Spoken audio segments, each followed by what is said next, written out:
Welcome to a meeting of your Hillsborough County Board of County Commissioners. Representing District 1, Harry Cohen. Representing District 2, Ken Hagan. Representing District 3, Gwen Myers. Representing District 4, Christine Miller. Representing District 5, Donna Cameron Cepeda. Representing District 6, Chris Bowles. Representing District 7, Joshua Wostel. The County Administrator is Bonnie Wise. The County Attorney is Christine Beck. Time is set aside at the beginning of each meeting for citizens to speak on any issue. So we have time for everyone. Speakers are asked to limit their comments to 3 minutes. Today's meeting is brought to you with closed captioning by Hillsborough Television.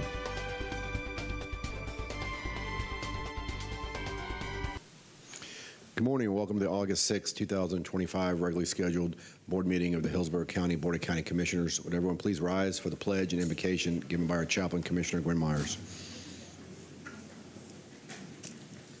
I pledge allegiance to the flag of the United States of America and to the republic for which it stands, one nation, under God, indivisible, in liberty and justice for all.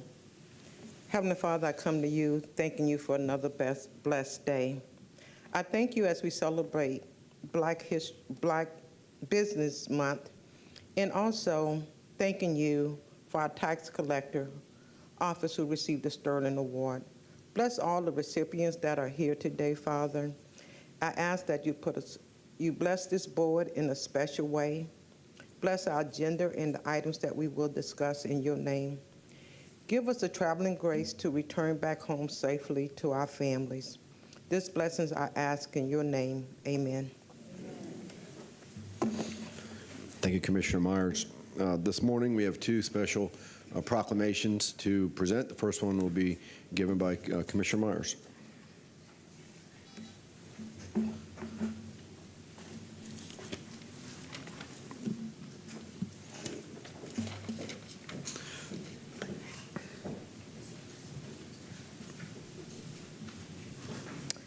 Good morning, and thank you, Mr. Chair. Will the following individuals please join me at the podium? LaKendra Robinson, President of the Orinda Collective, and Ken Jones, Director of the county's Minority and Small Business Enterprise Division. Thank you for joining us today. It is my pleasure to celebrate the hard work, dedication, and success of Black-owned businesses and their founders who work hard to achieve economic and cultural prosperity and share it with the community. Black-owned businesses help form the foundation of our community, contributing greatly to Hillsborough County's vibrant economy and encouraging others to pursue their dreams of owning a business. Numerous of organizations have done a great deal to support Black-owned businesses and their significant impact to our county. The business we are highlighting today is the Orinda Collective, a social impact and leadership advisory firm founded by Ms. Robinson, who also served as CEO. I'm honored to present this proclamation declaring August as Black Business Month. It reads, whereas Black-owned businesses are a key contributor to the economy of the United States, the state of Florida, and Hillsborough County, and whereas approximately 10% of all U.S. businesses and 30% of all minority-owned U.S. businesses are Black-owned and serve numerous industries, including construction, defense, security, engineering, financial services, healthcare, hospitality, information technology, and professional services. And whereas recognizing August as Black Business Month acknowledges the importance of Black-owned businesses and all they represent, and is an opportunity to show support for businesses that have been historically underrepresented in the marketplace, and whereas the occasion shows support for and celebrate the contributions of Black-owned businesses and entrepreneurs who provide a significant number of goods and services to the economy and jobs for residents. And whereas the county's minority women-owned business enterprise program and the following organizations strongly support Black-owned businesses and their economic impact: the Black Business Investment Fund, Hillsborough County Black Chamber of Commerce, Minority Enterprise Development Corporation, NAACP Hillsborough County Branch, PFC Black Chamber of Commerce, Tampa Bay, Small Business Development Center of Hillsborough County, the Tampa Bay Black Business Investment Corporation, Tampa Bay Black Chamber of Commerce, Tampa Bay Chamber of Commerce Minority Business Accelerator, and the Urban League of Hillsborough County. Now, therefore, be it proclaimed that the Board of County Commissioners of Hillsborough County, Florida, does hereby declare August 2025 as Black Business Month in Hillsborough County and urges all residents to recognize the value of Black-owned business and their important role in the county, state, and national economy. Executed the 6th day of August 2025. Ms. Robinson, congratulations, and please come to the mic and share a few words, and let's show some love to Ms. Robinson.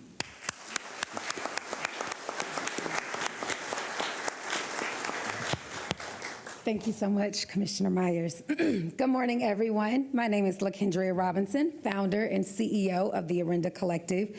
Thank you so much for this honor. I am proud to stand here and receive this proclamation on behalf of all of the incredible businesses here in Hillsborough County, Black businesses that are building and growing and pouring into our communities every single day. Black Business Month is a moment. It is a moment to recognize the value of Black entrepreneurs as innovators, job creators, and economic drivers. From storefronts to startups, food trucks to finance firms, Black businesses are doing the work. I want to thank the Hillsborough County Board of County Commissioners for this proclamation and for continuing to create a space to acknowledge the value of our contributions.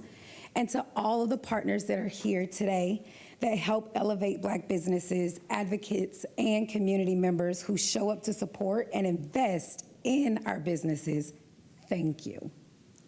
This month and every month, I encourage you to spend intentionally with Black businesses. Shop local, recommend us, talk about us in rooms that we are not yet in, because your support matters to getting us to the next level. Again, thank you so much, and with the continued support of the community and the county, the best is yet to come.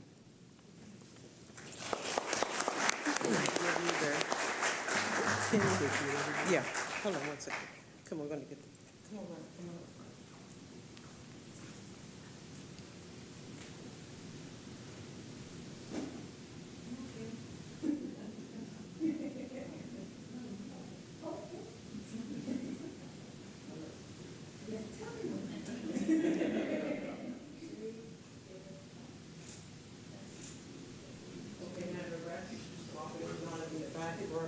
Board picture. You have to come quickly. I only have 30 seconds. Chair happy.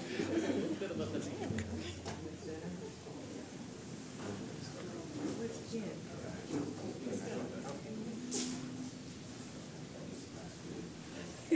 Thank you.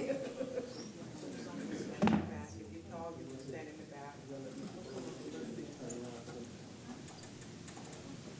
Make 2 rows. Just having me next time makes you look scared.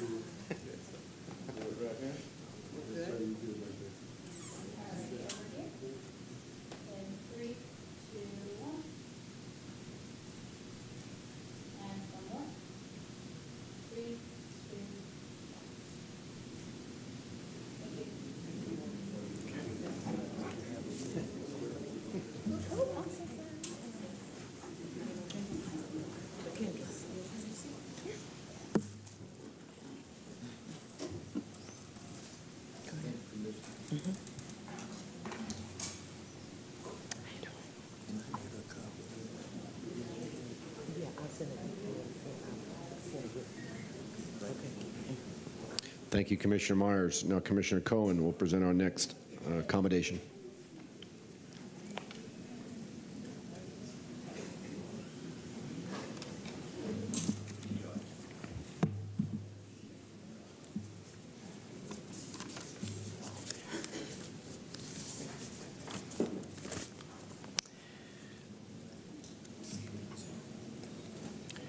Good morning, everyone, and welcome. I'd like to ask the following individuals to come to the podium. Hillsborough County Tax Collector Nancy Milan, Jennifer Castro, Chief Deputy Tax Collector, Dawn Antonori, Director of Quality Management, Dale Hoffman, Director of Facilities and Support Operations, Bernice Richardson, Emerald Parker, Justina Swabaki, Joe Kenyon, Tori Davis, Tina DeCare, Danielle Granda, Brendan Charmonti, and Cindy Brislin. Thank you for joining us this morning. Good morning and welcome to all of you. With over 400 employees across 9 strategically located offices, the Hillsborough County Tax Collector's Office has been instrumental in promoting and fostering efficiency and customer service excellence throughout the region. The organization's accomplishments are many, and its dedication to Hillsborough County caught the attention of the esteemed Sterling Council. Established in 1992, the Sterling Council is a public-private nonprofit corporation that is supported by the Executive Office of the Governor. The council oversees the Governor's Sterling Award for Performance Excellence. The Sterling Award has 8 robust assessment processes that use specific criteria for performance excellence for any size public or private organization. The criteria are utilized by trained professional examiners from all sectors to assess organizations in 7 categories: leadership, strategy, customers, workforce operations, measurement, analysis, knowledge management, and results. The Hillsborough County Tax Collector's Office, under the leadership of Tax Collector Nancy Milan, excels in all these categories.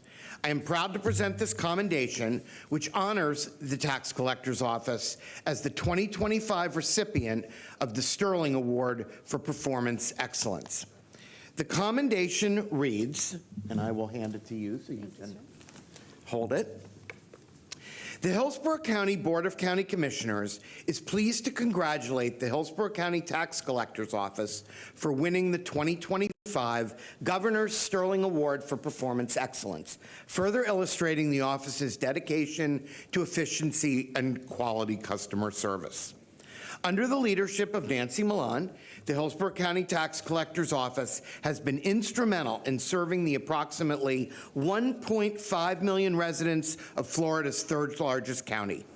In 2004, Hillsborough County Tax Collector Doug Belden adopted the Sterling Management System, which led to its recognition as the first tax collector's office in Florida and the first government agency in Hillsborough County to receive the Governor's Sterling Award in 2008 and the Sterling Sustained Excellence Award in 2011. Both awards established the office as a model for government organizations across Florida. Since 2021, Ms. Milan has enhanced the organization's focus on customer service, accessibility, and innovation, achieving a 94% customer satisfaction rating and serving more than 1 million in-person customers in fiscal year 2024. These accomplishments earned the office the 2025 Governor's Sterling Award for Performance Excellence, reflecting the organization's enduring commitment to sustainable, high-performance operations and a culture of continuous improvement dedicated to serving the residents of Hillsborough County. The Board of County Commissioners of Hillsborough County does hereby commend the Hillsborough County Tax Collector's Office for its latest achievement and wishes Ms. Milan and her staff many years of continued success, executed this 6th day of August, 2025. So, Ms. Milan, congratulations, and we'd like to invite you to say a few words. Thank you. Thank you. Good morning. I'm Nancy Milan, Hillsborough County Tax Collector, and I'm so honored to accept this proclamation on behalf of my entire organization. I'd like to thank the Board of County Commissioners, and a special thanks to Commissioner Cohen for presenting this proclamation to our office today. And as he said, as the first government agency in Hillsborough County and the first tax collector in the state who won this award almost 20 years ago, receiving this in 2025 is a remarkable achievement as it reflects the organization's commitment to excellent customer service, efficiency, and high performance and results. I couldn't do this without an incredible team behind me, and I'd like to publicly thank all of them for their hard work and dedication, because this is something that not one person can do. It takes the entire team that's dedicated to providing the most amazing service anyone can receive right here in Hillsborough County. We continue to work towards providing the best in the state. And we are so proud to have this, and it's this incredible team who strives to ensure that we provide amazing service to the residents of Hillsborough County. And I want to thank them, and we couldn't do this without all of your support, and we hope to continue to provide excellent service in the future with more innovative ways to come and visit our office. So thank you so much for this award, and thank you for the recognition. Step back and we'll take a picture with you.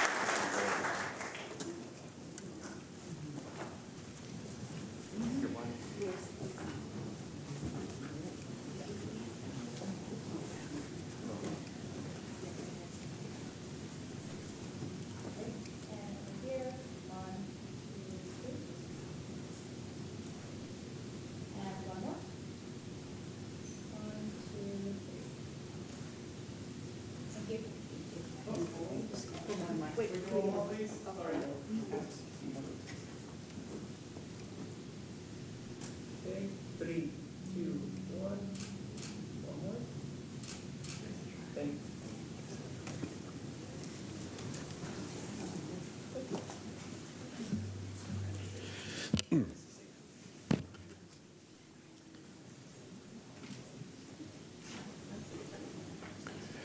Again, congratulations to Nancy Milan and her team for their outstanding service, and thank you, Commissioner Cohen, for bringing forward this accommodation and recognizing the outstanding work of this office. Bonnie, you want to review the changes to the agenda? Yes, thank you. Good morning, Commissioners. We have several items for time certain today. The first one is item F3. This is by Commissioner Hagan. This is at 9:45. Adopt a resolution supporting the nonprofit Alliance for Global Security, headquartered in Tampa, in its efforts to advance Homeland Security education. Item D1 at 10 o'clock is to conduct a public hearing to accept comments on the proposed Plan Year 25 Annual Action Plan and substantial amendments to the Plan Year 22, 23, 24 Annual Action Plans. Item D2, which is related to item B1 at 10 o'clock, is to conduct a public hearing to consider amending Hillsborough County Code of Ordinances relating to trespass towing, immobilization, and rates ordinance. And item B1, which is related to item D2, also at 10 o'clock, is to adopt an amendment to Hillsborough County Resolution relating to trespass towing, immobilization, and rates. Item D3 at 10 o'clock is another public hearing to conduct a public hearing to consider amending Hillsborough County Code of Ordinances relating to code enforcement ordinances. Item D4 at 10 o'clock is another public hearing to adopt the solid waste rate resolution, which establishes solid waste non-ad valorem disposal and collection assessment rates, other user fees and charges, and the solid waste disposal and collection rolls. 11:45 is a recess for lunch. Those are the changes to the agenda. Can I have a motion to approve the changes? For approval. Motion, Commissioner Myers, second, Commissioner Wolstel. Please record your vote. Changes the agenda.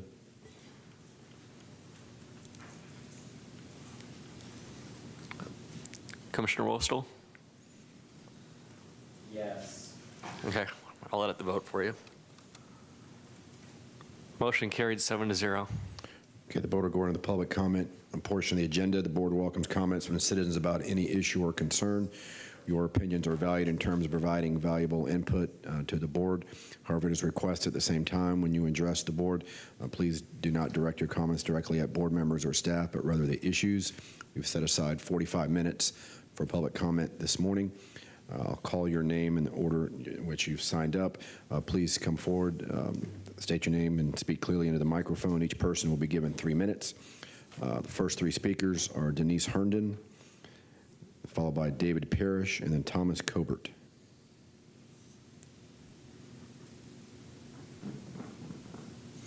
Good morning, Ms. Herndon.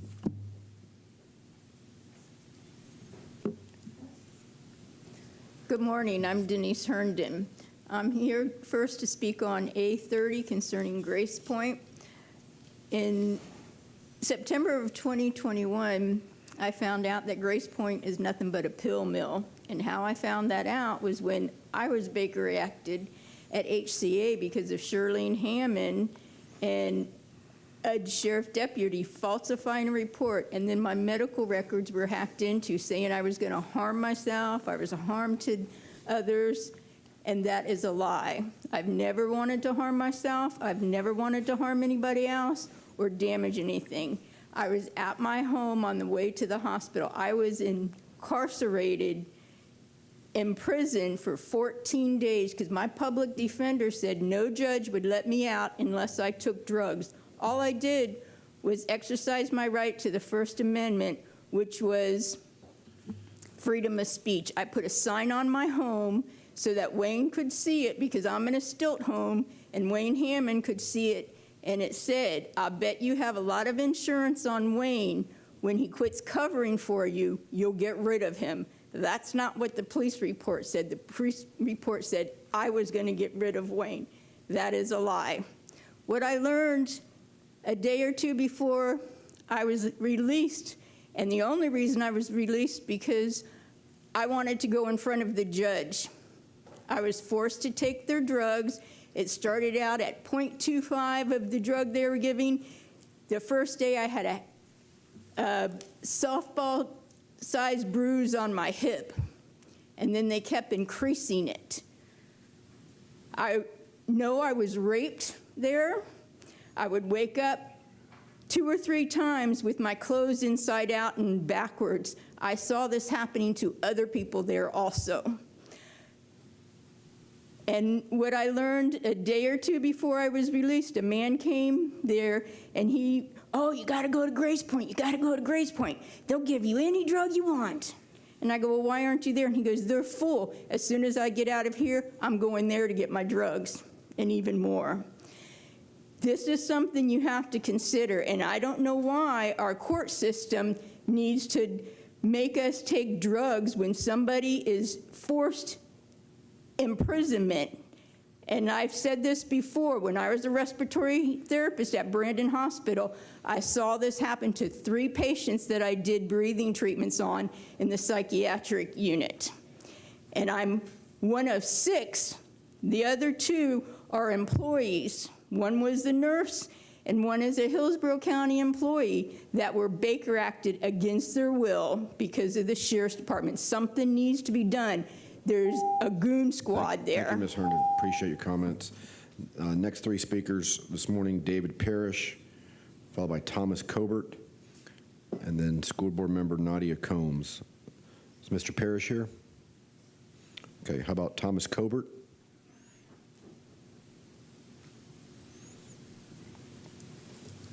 Good morning, sir. Morning. Mr. Chairman, Commissioners, good morning. My name is Tom Cobert. At the public hearing on June 18th, this commission voted to rescind the Hope Affordable Housing Act. I could not think of any reason this should have happened. The act returned $6 to the county for each dollar spent. It helped provide affordable housing that the county acknowledges to be a dire need. Various community groups partnered to produce units costing less than $50,000 of county funds per unit to build. These are rentals that will end up paying for themselves. This is a massive bang for the buck of taxpayer money. I got my answer at the July 16th meeting. It was not about the $10 million allocated to Hope. Affordable Housing Act. The commission during the consent agenda approved a little over $45 million in funding for affordable housing, which acknowledges the dire need. The commission also approved defunding nonprofits identified by the board by 25% of total funding for 4 years until there is no funding. This will shut down most of the nonprofits that the county funds, which I believe was the intent. A commissioner at the public hearing in June made the comment that they were not comfortable with giving $10 million to the nonprofit organization Hope. That was a false statement. Hope receives no government funding. They have been around long enough to know Democratic majorities on the commission provide funding to support community groups. Republican majorities take the funding away. The commission used a falsehood to rescind the Hope Affordable Housing Act. This commission has two priorities when making decisions: stick to the facts, and second, decide what is best for all residents of Hillsborough County, and not just your donors. Republicans at the national and state level have zero interest in helping those in need and the poor. I have now learned it is the same way at the local level. Talk show host Stephen Colbert once said, "If this is going to be a Christian nation that doesn't help the poor, either we have to pretend that Jesus was just as selfish as we are, or we've got to acknowledge that he commanded us to love the poor and serve the needy without condition, and then admit that we just don't want to do it." The book of Matthew, chapter 25, verses 32 through 36, tells of the rewards for doing what Jesus told us to do and the consequences for not doing it. To those of you who are listening, thank you. Thank you, Mr. Colbert. We have with us school board member Nadia Combs, and she's got some very special guests with her this morning.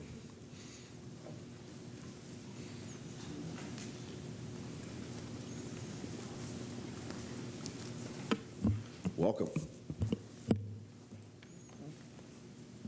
Good morning, County Commissioners. It's an honor to be here today. I want to represent or talk about Troop 1843. Several months ago, this troop reached out to me because they had some concerns about the safety, and they'll talk about it. And they had a project called the Crosswalk Project, and what they're looking for is to create a crosswalk and create some safety for the students. For Girl Scouts, there's 3 big projects they're working on, and for them, they're working on the Bronze Project. All these students are going to be entering 6th grade, and they really are our future leaders. They're working on a sidewalk project from Water Chase to Westwood Lake. They've done several things. They reached out to me. They presented quite a bit for us. They also created lemonade stands so that way they could collect money, and they also did their own traffic study to really look at what's happening in that area and also reach out to the community. And finally, they also did a public works office request. So they've done all of that, and they really want to present to you today in a few minutes a little bit about why they feel so strongly about this. And I want to thank Commissioner Hagan and also Gloria for making sure that we have an opportunity for our students to speak. So here they are. Thank you so much. Thank you. Hi, we're from Girl Scouts Troop 1843. My name is Emma, and we have Gigi, Caroline, Mia, Anna, and Addison here to talk about our Bronze Award project. My friends and I are very passionate about wanting to build a crosswalk connecting the neighborhoods of Water Chase, Westwood Lakes, and Nine Eagles. Why? Because we have experienced the danger of not having a crosswalk here. When we had our lemonade stand to get community feedback on a crosswalk, we had a difficult time crossing the busy street and saw someone almost get hit by a car. Since there's nowhere to cross, people have to run across the street and hope that drivers are paying attention. Also, we have seen more accidents in our neighborhood with e-bikes and scooters, and kids are getting very hurt. Please help protect us and other kids in this area by supporting this crosswalk. We don't want anyone else to get hurt. And without this crosswalk, it's just a matter of time. Thank you for listening to us.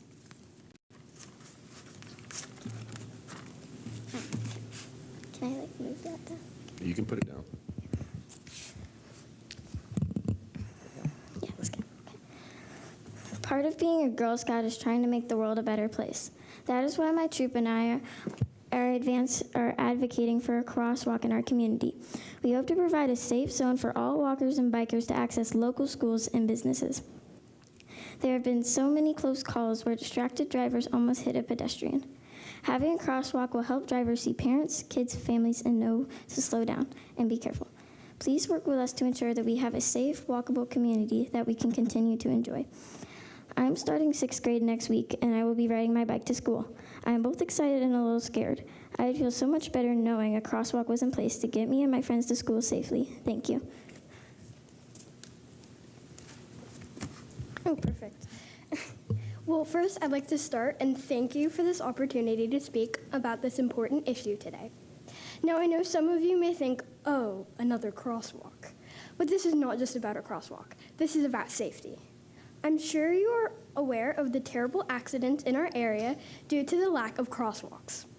As we have been working on our Bronze Award project, I personally have noticed that there is an abundance of people trying to cross Nine Eagles Road. And I know that many of my friends will be using it to get to and from school, which means they will be crossing the street and risking their lives daily.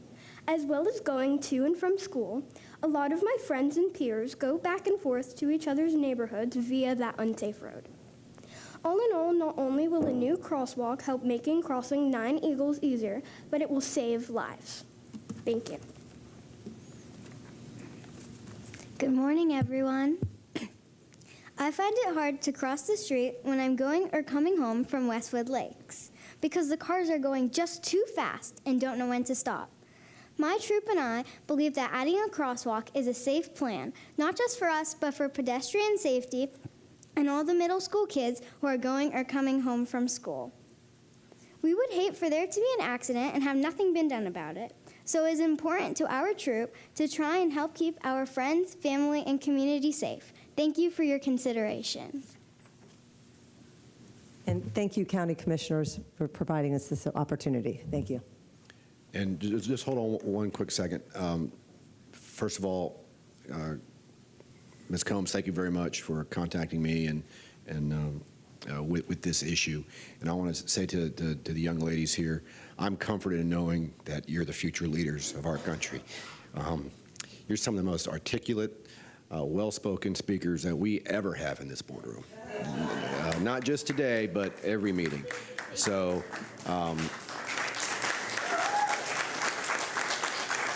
I've been at this position a long time, and you certainly put me to shame with your speaking ability. And so, outstanding job. And board members, I just want to say, when School Board Member Combs contacted me, I had flashbacks to something eerily similar, probably back in 2006. There was a 5th grade Lutz Elementary class that had a class project and came in front of us without any advance notice, and they had done similar type work, did a survey, and they wanted a dog park in Lutz. As a result of this 5th grade class, the first ever Hillsborough County dog park is in Lutz, or there, okay? That happened because of kids your age, and that's real. And so I'm confident in knowing that. Bonnie, I want to refer this over to staff to look at it. We will keep you updated, but you all, I can say with confidence, you have an extremely bright future, and thank you for coming up and cheerleading this critically important safety issue that you're experiencing. And best of luck in 6th grade. I know you guys are going to do outstanding. Thank you. So, thank you.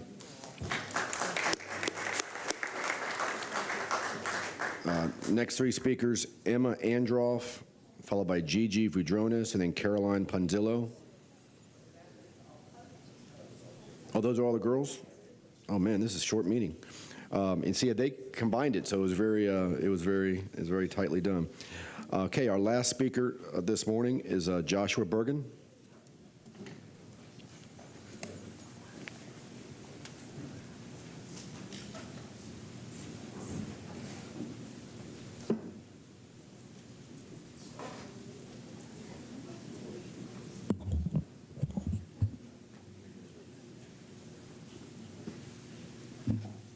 Where did the chair go? So should I keep going then without him? Is that the protocol? Okay. Yes, please do. Good morning, Commissioners. Thank you so much for welcoming us. We are here in support of item F3, and I should certainly introduce my colleagues here. With me this morning is Allison Williams. I'm from the state of Arkansas, former Chief of Staff to the governor there, and also with me is Brendan Johansson from the state of New York, previously with the CIA and currently with Teneo Risk. F3 is important, we believe, for this community for a few reasons. I've touched on sort of who we are. I believe you have some materials about our board. We have a board that's spread across the United States and international as well, including Canada and Poland. But what we see as an organization, as a group, is a storm coming. Can you remember the feeling that existed here in Hillsborough County back after Hurricane Milton hit our shores? The red on the map, power not functioning, street lights not working, and all the work that was required in this community to remediate that storm. So we see something similar in the context of international adversaries looking to attack us either electronically or with saboteurs and a range of other things that represent threat to our world and what we know to be normal. And Washington and national capitals can't protect us alone. And the work we're attempting to do is to sound the alarm, to bring education and capacity, not to the federal level, but to the front lines. People like you, this very commission, the city council, your staff. This is an area that we understand to be new. Looking at your agenda, you are dealing with every single day the nuts and bolts of how a community works. And if I was coming to you 20 years ago with this ask, with these requests, frankly speaking, it wouldn't have made sense, because at that point, Washington truly could control everything around our defense and security. However, today is different. And we know that, we can see this. We also see Tampa as a great place for these sorts of conversations. Between the University of South Florida with the Global National Security Initiative, between what's happening at the base, between the growing cybersecurity firms and defense tech that exists here, Tampa is already in the midst of making these things happen, but yet what the Alliance for Global Security is calling for is to also convene here as well.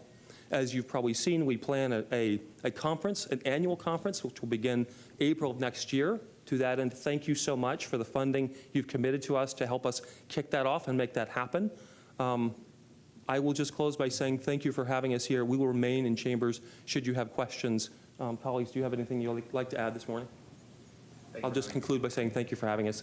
Thank you for your support to date. We look forward to making Hillsborough County proud and shine in the future. Thank you. Thanks, Hi, Josh. can you please Appreciate repeat your name for the record? Joshua Bergen, Tampa, Thank Florida. you so much. Okay, that closes the public comment. Bonnie, can I have a motion to approve the consent? So moved. Second. We have a motion consent by Commissioner Wallstall, second Commissioner Cohen. Please record your vote. Motion carried 7-0. Mr. Chair, would you like to waive the rules to hear item F3 a few minutes earlier? Sure. Can we go ahead and have a motion to waive the Second. rules by Commissioner Cohen, second Commissioner Myers. Please record your vote.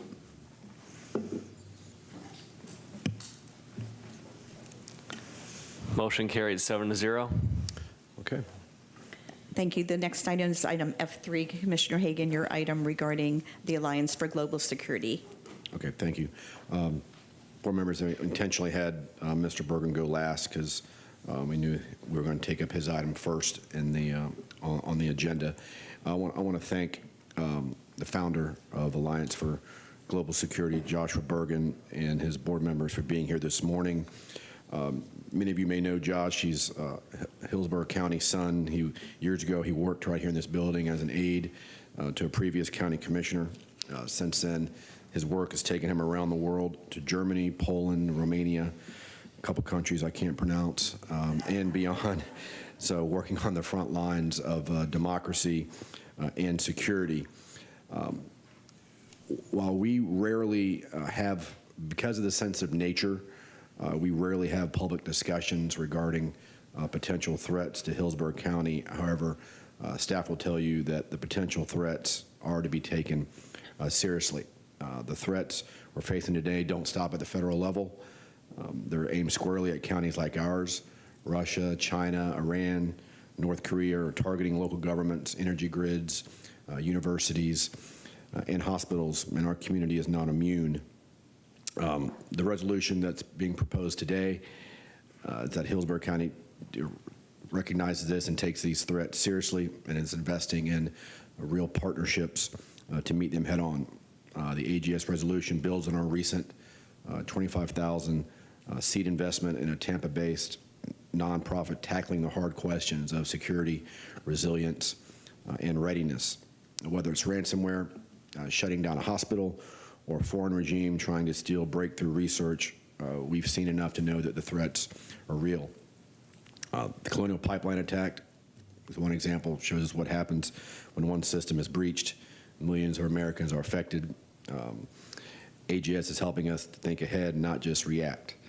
Another example, the theft of cancer research from Moffitt Cancer Center by a Chinese-connected network wasn't just a national story. It was a local warning. And so what AGS is doing, they're bringing together elected officials from both sides of the Atlantic to share strategies, build networks, and prepare local governments for local risks. As Josh stated, in 2026, they're going to host its flagship global forum here in Tampa, bring hundreds of leaders, dollars, and global attention to Hillsborough County. That forum will spotlight Tampa as a hub for innovation, national security, and democratic cooperation. This resolution isn't just symbolic, it signals that Hillsborough County is ready to lead, not follow when it comes to defending our communities. By backing AGS, we're helping our local leaders get access to the same security briefing strategies and partnerships national leaders rely on. I'm proud that they've chosen the headquarters right here in Tampa, and I'm even prouder that this board's stepping up to support them.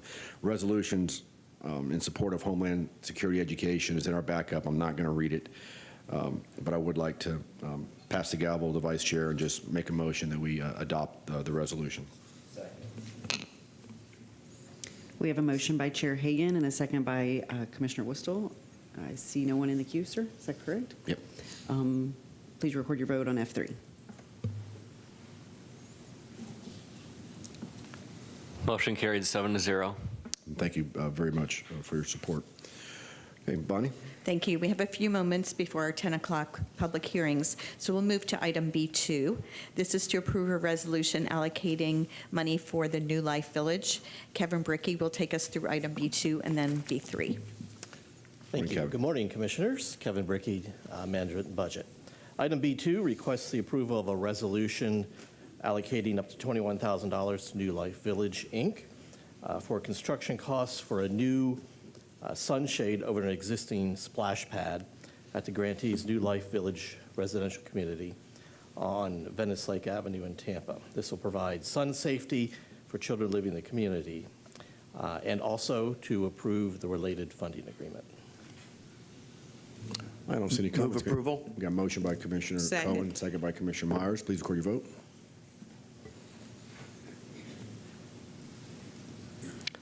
Motion carried 6-1. Commissioner Wallstill voted no.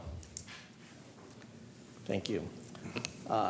Commissioners, item B3 asks for approval of a resolution allocating up to $80,000 in funding for the Girl Scouts of West Central Florida for construction costs for milling and resurfacing of the main camp road at the grantee's Camp Dorothy Thomas on Boyette Road in Riverview.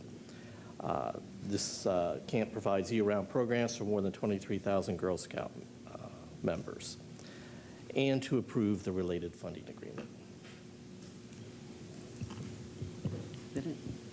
Move for approval. Second. We have a motion by Commissioner Myers, a second by Commissioner Cohen. Seeing no one in the queue, please record your vote.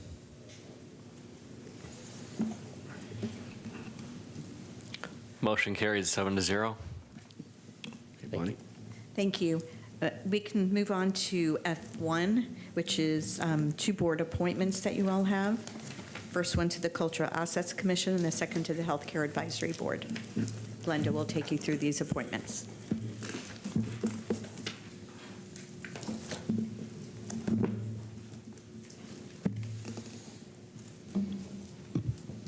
Good morning, Commissioners. The first, we have Cultural Asset Commission. We have 2 positions that are open. The terms are for 3 years. Please be advised that the appointment of applicant Santiago Corrada requires a policy waiver due to the position he holds as an agency representative to the Commission on Human Trafficking. I will need a motion to approve the policy waiver and the appointment of both applicants on the ballot. All right, can we have a motion? So moved. Motion, second. Commissioner Cohen, second Commissioner Bowles. Please record your vote.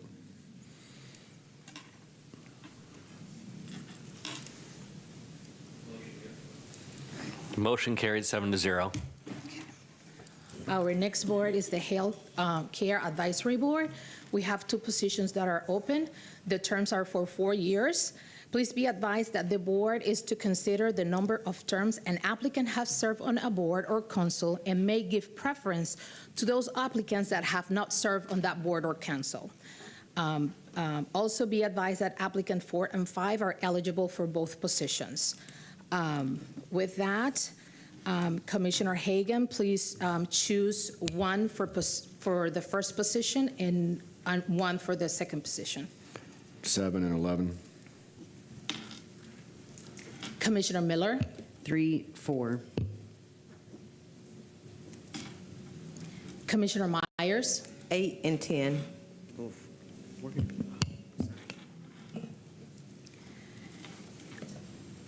Commissioner Cameron Cepeda. 6 and 4. Hold on 1 second.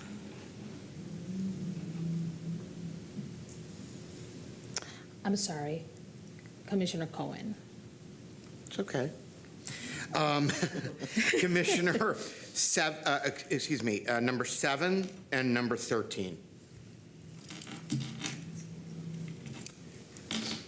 And 13. Commissioner Bowles. 7 and 12.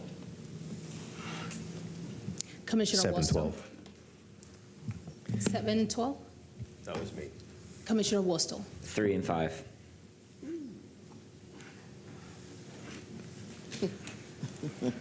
Mixed match. A smattering. All right, for the first one, Yeah, so for the Is- first one, again, Commissioner Hagan. yeah, we'll go between 3 and consider 3 and 7 because they at least got multiple votes. That is correct. Okay.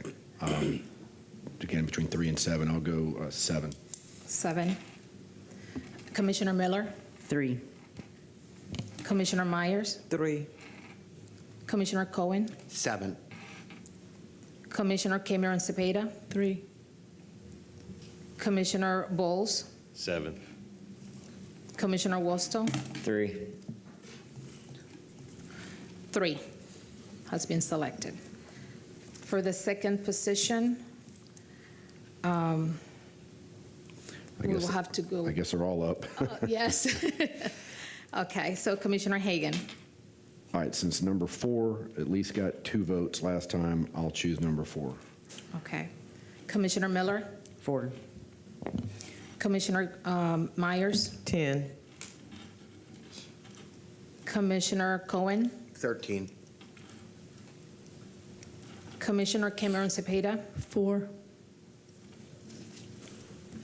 Commissioner Bowles. 4. Commissioner Wostel. 4. Okay. Number 4. All right, can we have a motion to confirm? Second. Motion Commissioner Wostel, second Commissioner Cohen. Please record your vote.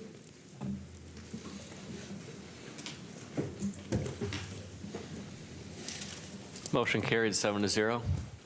Okay. Bonnie? Thank you. Since we still have time before 10 o'clock, we can move to item F2, which is Commissioner Cameron Cepeda's item regarding requesting activity and use of all Commission on Human Trafficking funding in fiscal year 23, 24, and 25 for a presentation before the board on August 20th. Commissioner Cameron Cepeda? Yes, I'd like to direct staff to prepare a detailed presentation clearly outlining the activity and use of all Commission on Human Trafficking funding within the last couple of years, and this presentation should be prepared for the August 20th, 2025 board meeting. We have a motion, Commissioner Cameron Cepeda. Do we have a second? Second, Commissioner Wostel. I don't see anyone in the queue. Please record your vote on F2. Motion carried 7-0. Bonnie? Thank you. Our only other item before a time certain item is our future discussion items. Okay, I've got one. Board members, I know board members have been getting some calls, or some board members at least have, on an internal sports authority issue. That has not even come in front of the TSA board for discussion as of yet regarding parity with county and city law enforcement and fire rescue positions at the 3 county-owned stadiums, Raymond James, Steinbrenner Field, and Amalie Arena. And so, Bonnie, if you could just report back to us on the status of where things are on that issue. So I think that'd be helpful. Anyone else with a future issue item? Commissioner Bowles? Just, does that discussion, would that affect our budget at all? Bonnie? No, I don't think it will. Okay, and the only reason I was asking, because that may require a quicker response than. I think the response will probably be pretty quick anyway, but that's a good point. Right. I just want, yeah. And the thing that's also driving it is that the football season and the hockey season are starting soon, so Yes. that's a driver as well. All right, thank you. Okay. Can we Waive the rules, make a move to waive the rules and begin our 10 o'clock hearings. Okay, motion by Commissioner Cohen. Can we? Or we can't? Given that they're advertised public hearings, it would be our best advice to wait till 10 just for the public hearings. Maybe we can have a recess. Okay, so we're going to recess for, I guess, 9 minutes, and we'll reconvene.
Good morning. Welcome back to the Board of County Commissioners, our regularly scheduled board meeting. This time, Bonnie, we have several 10 o'clock time certains. Yes, several public hearings.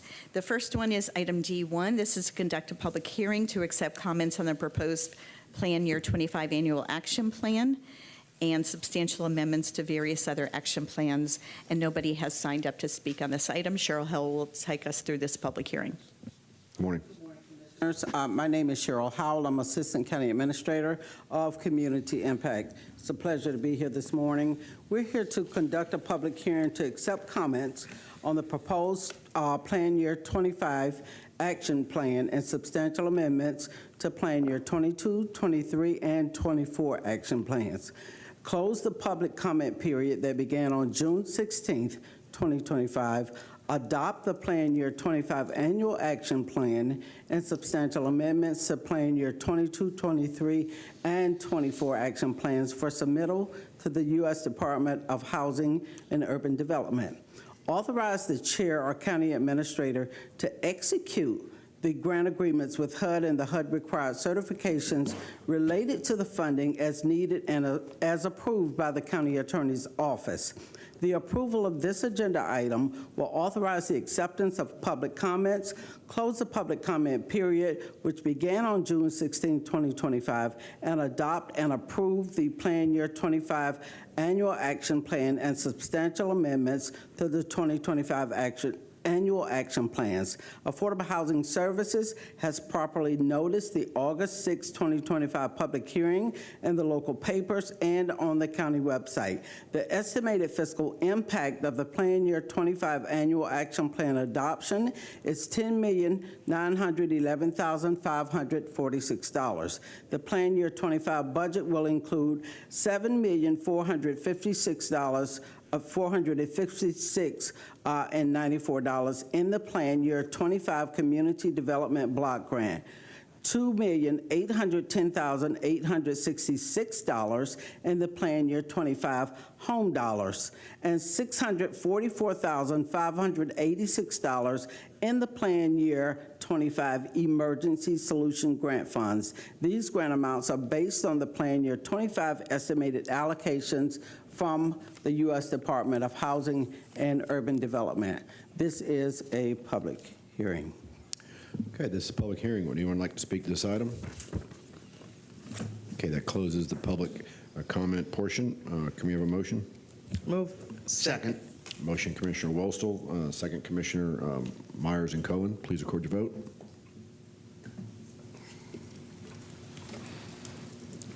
Motion carried 7-0. Okay.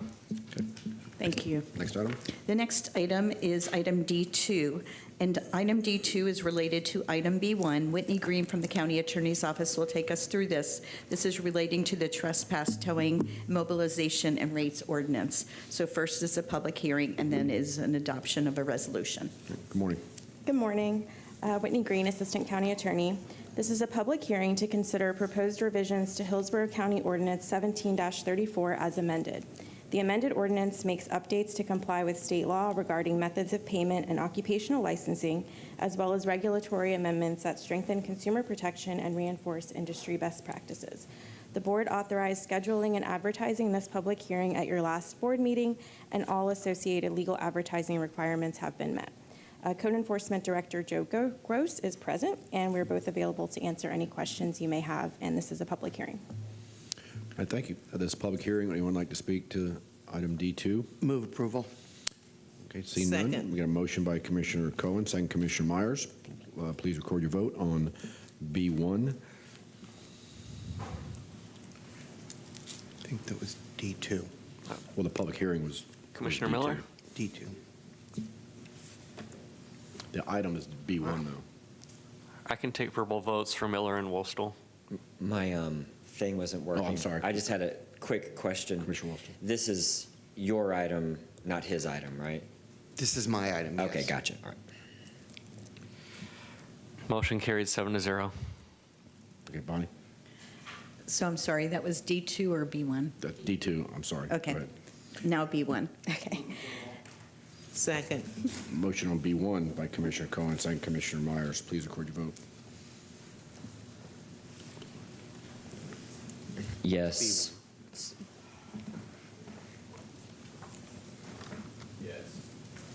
Motion carried 7-0. Next item. Next item is item D3. This is to conduct a public hearing regarding the county code enforcement ordinances, and Jane Rose from the County Attorney's Office will take you through this public hearing. Good morning, Commissioners. Jane Rose, County Attorney's Office. This public hearing is for the board to consider the proposed revisions to Hillsborough County Code of Ordinances and Laws, Chapter 14, Sections 14-25, 14-65, and 14-70, which is the code enforcement ordinance.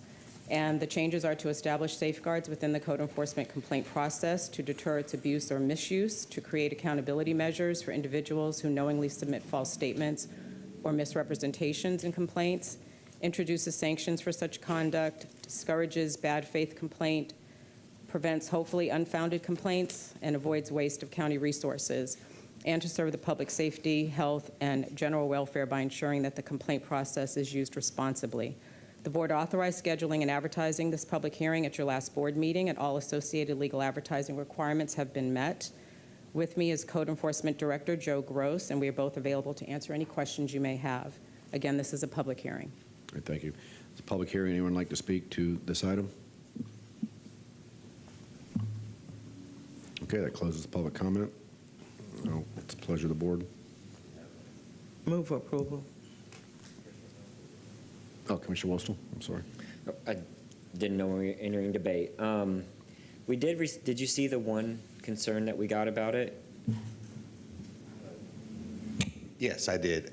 Did we talk to him? We have reached out, and I don't think that there's... Is it a different concern that they had? Yeah, I think that that particular constituent is one that goes around and looks for lots of things, and I think that their concern regarding that is that it's going to quell that, or that they're going to get people in trouble. That's not the case. The idea behind this was to, like a vexatious type of complaint, neighbor on neighbor thing or something to that effect. That's kind of the concern, that not a one-off if someone calls and they go out and they don't find anything, that they're going to get somebody in a bind. Thank you. Yes, My yes, next sir. question is, I guess, the legal aspects of, it says that it threatens up to 60 days of incarceration for perceived misuse of the complaint process. That's the change, right? Who's going to decide, like, how do we decide what's a perceived misuse? Who's going to decide that? Do you take that?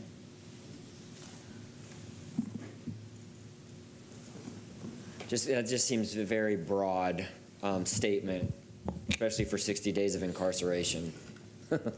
So good morning, Joe Gross, Code Enforcement. Again, this is another tool in the toolbox. If we were to get some kind of situation where it was abusive, and we would, report that to the proper authorities, that to render some kind of incarceration would require judicial involvement, and we'd have to convince, the judge reviewing that case that it met the standard that you're describing. I guess, you and I have personally dealt with and talked to people in the community that have legitimate complaints. Typically, it's senior citizens who are very fearful of putting their name and address out there of a complaint for a neighbor, which I completely understand. Town and country area specifically is some of the ones I'm referring to. So I don't want to continue to create more barriers of mistrust of the process for these people to make legitimate complaints. But we don't feel that this language is something that is very broad and happening right now already, do we? Like, is this going to impact tons of people?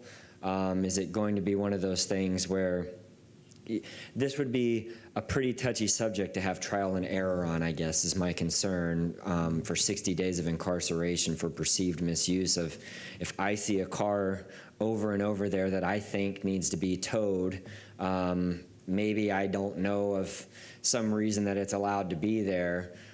I don't want to all of a sudden be met with 60 days of potential incarceration because I thought a car needed to be towed off the side of the road. Kind of circling back to what I think was the impetus for this.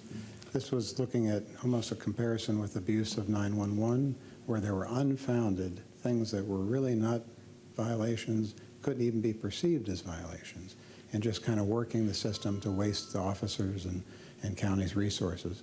So I don't anticipate the scenario you've described, and it isn't something that we've got a list of people waiting to launch on. So okay, that's reassuring.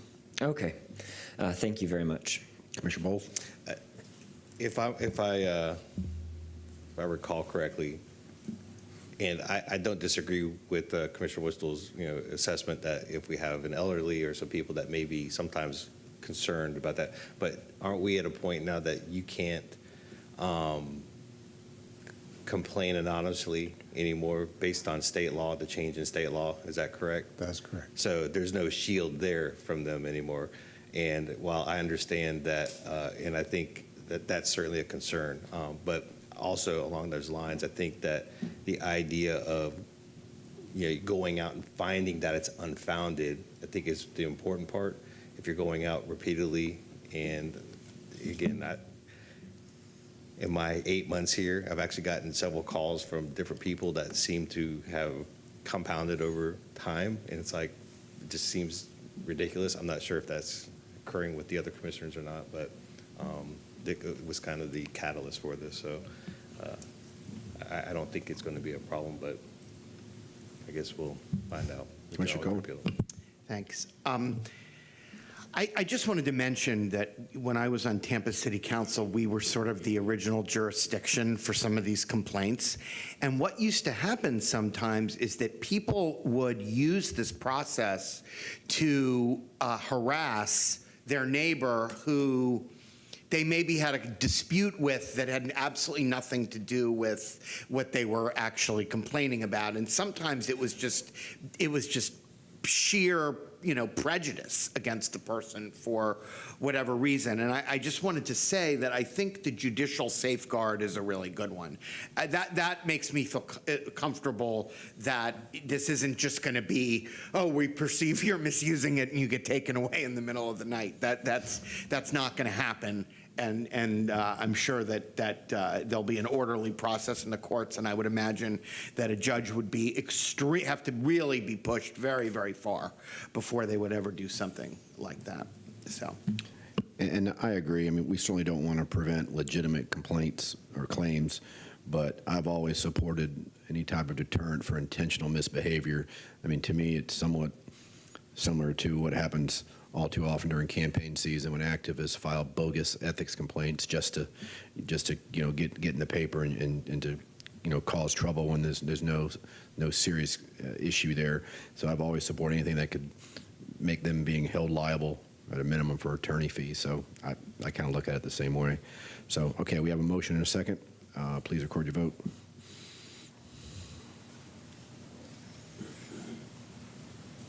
Commissioner Cohen? I vote aye, but something's wrong with my thing. Okay, I'll edit the vote for you. Motion carried 6-1. Commissioner Cameron Cepeda voted no. Okay, Bonnie. And finally, the last public hearing is item D4. This is to adopt the solid waste rate resolution that establishes solid waste non-ad valorem disposal and collection assessment rates and other fees and charges. Damian Trammell is here, George Cassidy is here, and we also have our consultants if necessary. And commissioners, I know we already had a workshop specifically on the solid waste system, and you also had private briefings. So Damian will do a brief presentation for you. Yes. Well, good morning, Commissioners. Damian Trammell, Solid Waste Management Department Director. Item D4 is the annual public hearing to adopt the solid waste resolution for FY26. Commissioner, I think we've all seen this before. You understand the department's vision and mission, so I will not repeat it. But ultimately, we're here to serve the public. Again, Commissioner, you understand the scope of our responsibilities in the solid waste department. We serve over 325,000 customers and provide over 1.2 million services weekly. We generate a lot of waste, Commissioners, 1.2 million tons of garbage annually. 44% is being disposed of at our resource recovery facility, and 41% is being sent to our landfill, which is one of the reasons why we're here today. Service and benefits. Commissioner, you understand that as well. There's a lot of value that we offer with the collection assessment. Solid waste customers receive 2 annual assessments on their property tax bill. There's a collection assessment for $180.19, and there's a disposal assessment for $297.70. Our resource recovery facility. We've talked about this before, Commissioner. The primary objective of the resource recovery facility is to minimize the amount of waste sent to our landfill. We are operating at design capacity, and it's been that way for over 10 years now, and we are unable to expand its capabilities. As I mentioned earlier, we generate approximately 1.2 million tons of garbage. The resource recovery facility is processing about 44% of that waste, and 41% it continues to be sent to our landfill for disposal. We are adding approximately 5,000 customers to our service area each year. This trend is expected to continue. A growing population leads to a tremendous amount of pressure on our solid waste system.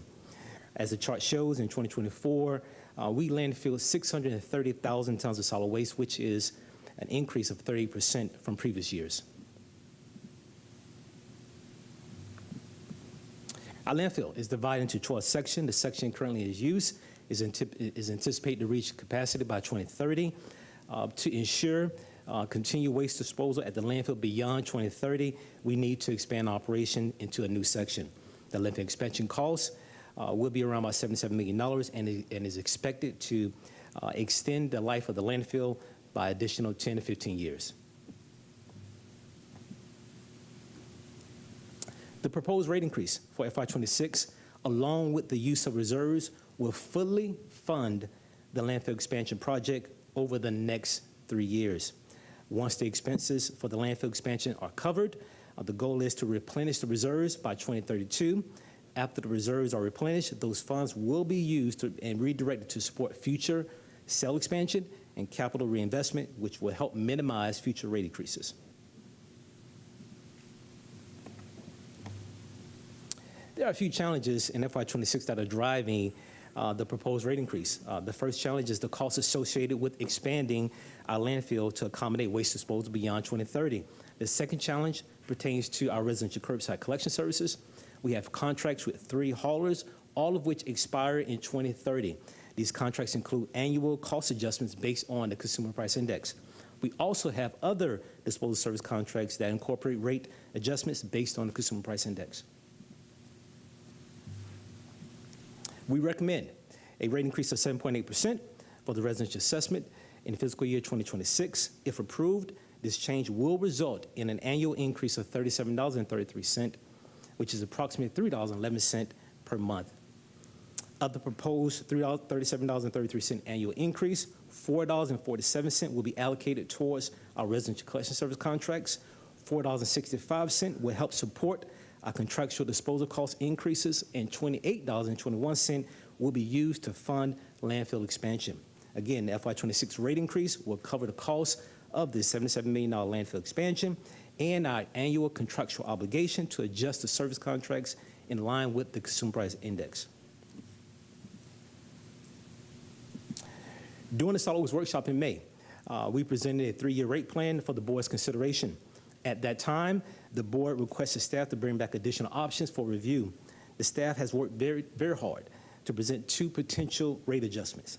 Option 2 reduces the FY26 rate increase from 7.8% to 6.8%.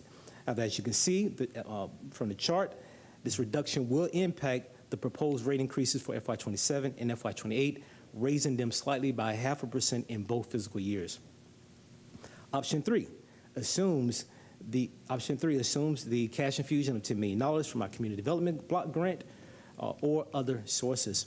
With this funding, we could reduce FY26 rate increase by 0.5% while keeping the proposed rate increase of FY27 and FY28 unchanged. Commissioner, our challenge with second option, or the third option, I'm sorry, would be that we need the funding in FY26 to expand the landfill.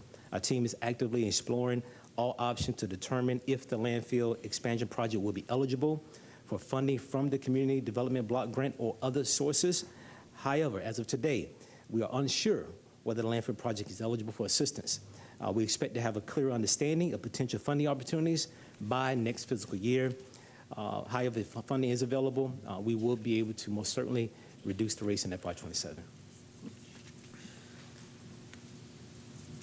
We have identified two critical needs within our system beyond 2033, the improvement to the resource recovery facility and the ongoing expansion of the landfill in the coming years. Our resource recovery facility is nearing the end of its useful life and will require substantial capital reinvestment to bring it back to a safe and effective standard. A recent study was done to determine upgrading of the facility and came back to be around about $200 million. Also, in the next 10 to 15 years, we will need to begin preparation for expanding the landfill to accommodate another sale. While the exact cost of this future expansion is currently unknown, we anticipate that it will be similar to or possibly exceed the cost of the current expansion, which is around $77 million. Again, once we cover the cost of the landfill expansion in FY26, our goal is to replenish the reserves by 2032. After the reserves are replenished, those funds will be redirected to support future cell expansion and capital reinvestment to include the resource recovery facility, which will help minimize future rate increases. We are actively exploring two opportunities that have the potential to help mitigate future rate increases. The first opportunity is the development of the renewable natural gas plant at no cost to the county or our ratepayers. The second opportunity we are actively exploring involves reducing additional services we offer at our facilities free of charge. Our new approach, which we plan to implement by fiscal year 2027, will include charging residents who bring in yard waste and tires to our facility and will reduce the volume of bulky items that can be disposed of at our facility free of charge. This change will help mitigate future rate increases in the future. This will conclude my presentation. The purpose of this public hearing is for the board to adopt a rate resolution that establishes solid waste assessment for FY26. Written notices were mailed to over 325,000 homeowners, and the public hearing was also advertised in the Tampa Bay Times and the Florida Sentinel. So far, we have received 35 written responses. Once the new rates are adopted, they will take effect on October 1st. I'm open for questions. All right, thanks, Damien. Appreciate the presentation. This is a public hearing. We have two individuals that have signed up. First one is Denise Herndon. Morning. Good morning, Denise Herndon. A lot of people want to say that they're environmentalists, but if you buy from Amazon, they are one of the biggest waste producers. And Jeff Bezos, the owner of that company, has been my son's dark web man since 1996. And he told me exactly how rich I would be. But anybody who wants to order from Amazon and you're environmentalist, you're a hypocrite. That's just one thing. We need to buy local. We had some business owners here. We need to buy from small businesses and buy local. Are we really getting money from our recyclables? Is it going to someplace else? I'd like to know how much money is being generated by recyclables. I know in my neighborhood not many people recycle properly. There's stuff all in the containers. It doesn't take much water to rinse something out. It doesn't have to be clean, but all of my recyclables are rinsed, and I have more recyclable than I do garbage. And I'd like to know how much we're making off the recyclables. It's supposedly going to St. Pete and being sold. Is it being sold and then shipped to another country? People just keep saying China, China. There's other countries that they compact it and they send it off to other countries, and they're nothing but garbage dumps. We can be making things out of these recyclables. And like I said, there needs to be more education. I have heard some things about, you know, clean if you can, and it doesn't take much. You just take a little bit of water. I use less than a half a cup of water to rinse out my yogurt containers, and I'm talking, I get the the large yogurt containers. I don't get the individual yogurt containers, which produce even more. Once in a while I do, but anything can be rinsed out. I take my soft plastic to Walmart or to Sprouts because you can't put that stuff there. I use my garbage bags when I don't reuse them, because you can't reuse Walmart's. I use them for my dog waste. So there's all kinds of things that can be done, because we just can't keep having more people live here. 10,000 homes just last year that you approved, that's that much more garbage. We need something to quit being an instant gratification and instant disposable society, because some of the things are good there. Thank you. Thank you, Ms. Herndon. We have Charles Johnson signed up virtually. Is Mr. Johnson on the phone?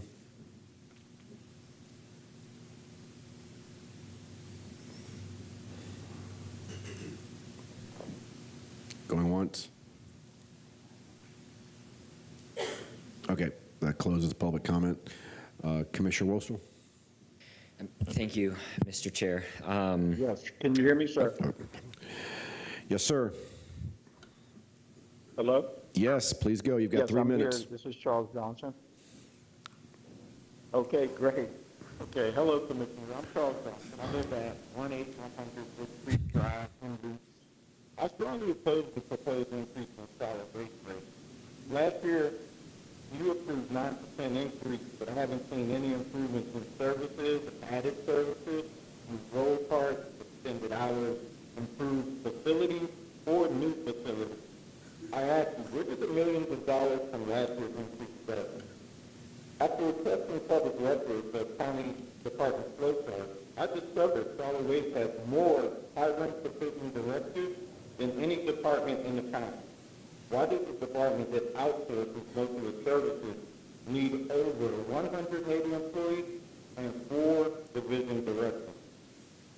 The ratio of staff to services is extremely questionable.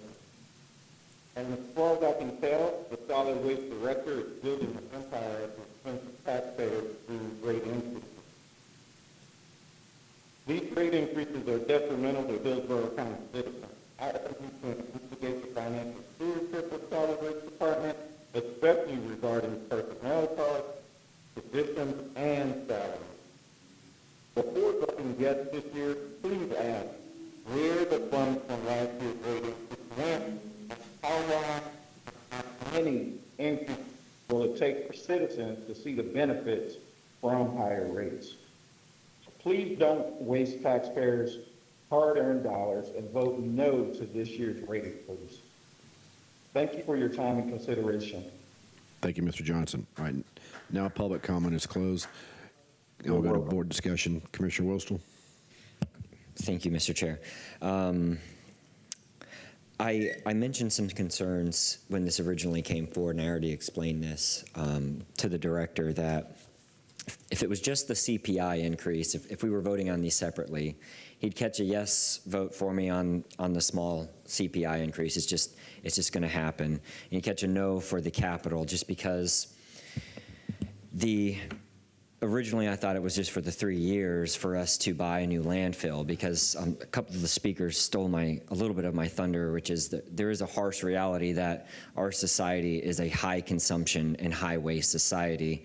And where that can be seen is where Damien's department conducts their business. I used to handle, just in my business alone, as one of the speakers said, 12,000 Amazon returns a week in just my store. There's over 5,000 UPS stores in America, if you didn't know that. So imagine that on scale, and a lot of that return ends up in these waste depots. So there is a reality that as we are a high consumption society, we have to pay that toll in some way, and that's going to be for the need for more landfills.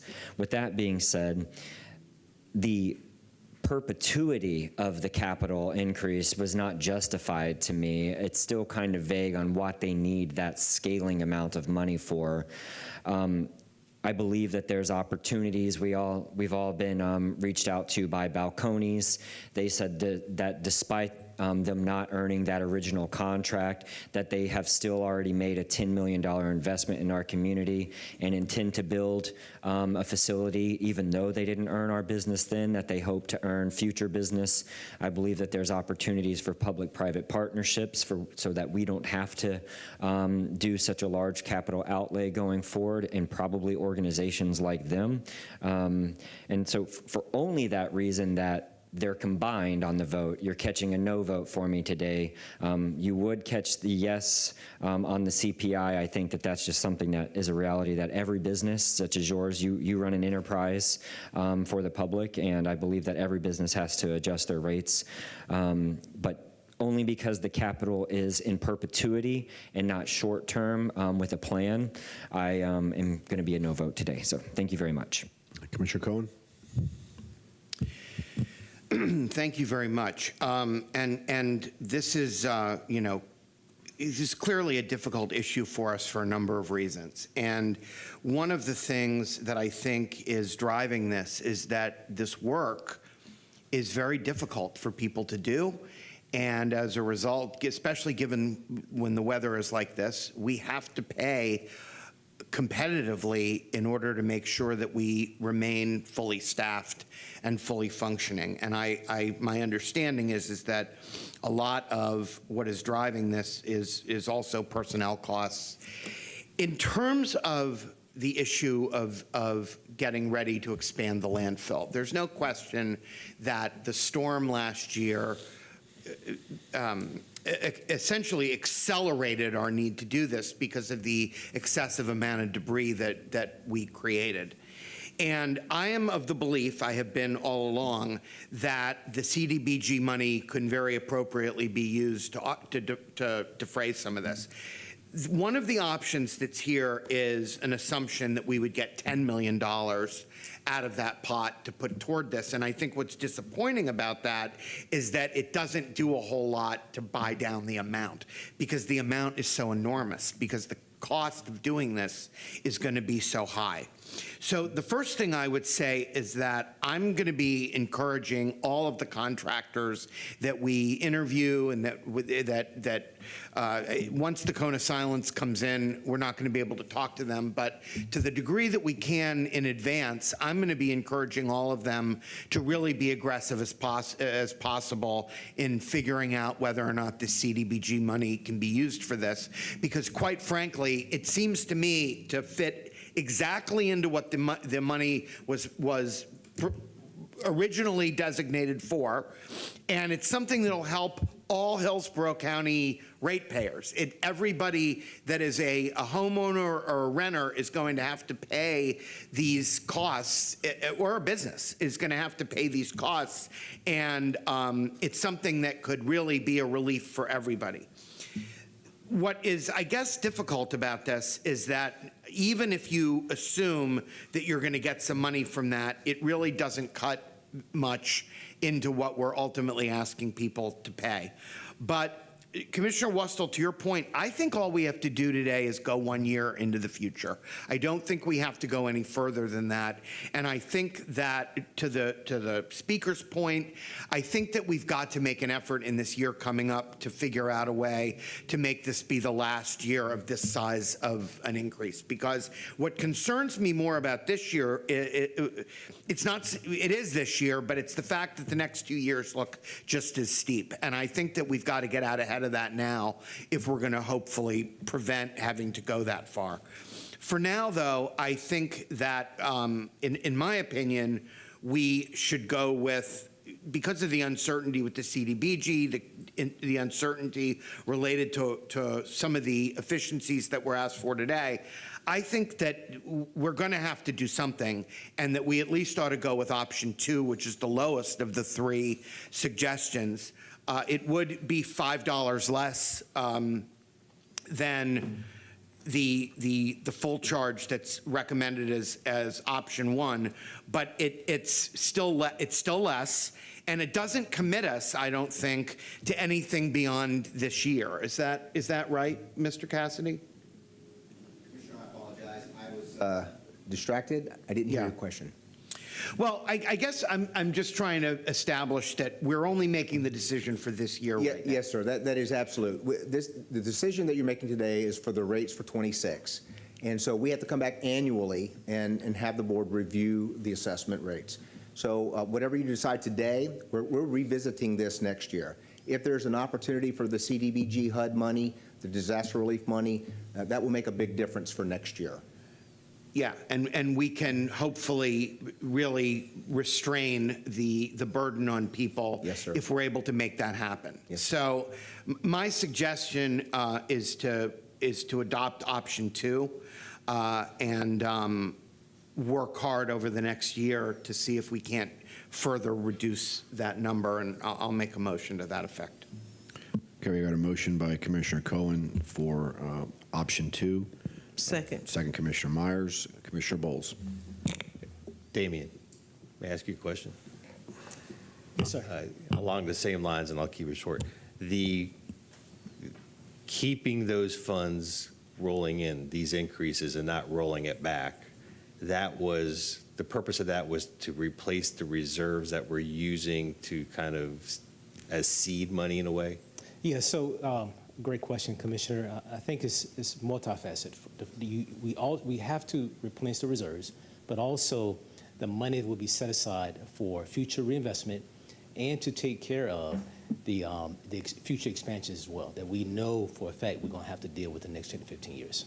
Okay, all right. Thank you. That's it. Thank you, sir. Commissioner Cohen. Let me, just to follow up on that, Yes. And perhaps, Ms. Wise, this is for you. If we don't stick to a robust schedule of replenishing the reserves, that could result in a lowering the bond rating, couldn't it? And that's correct. And lowering the bond rating has the effect of increasing the cost of our borrowing. So any debt that we issue would be at a higher interest rate, and then we're wasting money on interest payments as opposed to paying off the debt. And right now, we enjoy a very high rating, correct? Yes, not as high as in the utility system, but in the A+ category. Okay. Commissioner Bowles.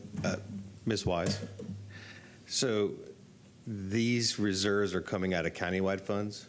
Oh, no, this is from the solid waste system. So it's, okay, so. Yes, someone stated earlier, this is an enterprise fund. Right. This is, So that's its own system. totally separate. And Yes, sir. what's that reserve at right now, roughly? Do we know? Yes, we do. Commissioner, right now, we have about $28 million. 28 million? Yes. And once it hits below what level does that turn into a C versus an A+? There's a threshold to that. I'm going to have Terry from Ratellis kind of speak to that. Put on the spot. So if I can just jump in as Terry's coming, so without going through, I know Commissioner Cameron Cepeda asked me for a little primer on bonds, but without going through the whole analysis, the reserve level is one aspect of a bond rating. Okay. It is not only the only aspect. It is looking at the cash flow of the system. It is also looking at the condition of your system and wanting to ensure that you have the political will to make sure that you are investing in the system. So it is not, so to say if it goes down to this number, it's going to trigger a change in a rating because there are a lot of factors that go into a bond rating. Okay. So that's just my No, I get little bond 101, sorry. Thank you. I couldn't help myself. Thank you. All right, well, thank you, it's fine. Okay, I don't see anyone else in the queue, so we've got a motion by Commissioner Cohen for option 2, second Commissioner Myers. Please record your vote. Excuse me. I believe we have to state what the rates will be if we choose option 2. Commissioner Bowles? Yes. So if we choose option 2. You said yes? Hold on a second. Yeah, hold on a second. Clerk, hold on a Option second. 2, the collection assessment will be $302.17. The disposal assessment will be $208.60 for a total of $510.77. That is option 2. Okay. Okay. Please record your vote. Motion carried 6-1. Commissioner Woolstle voted no.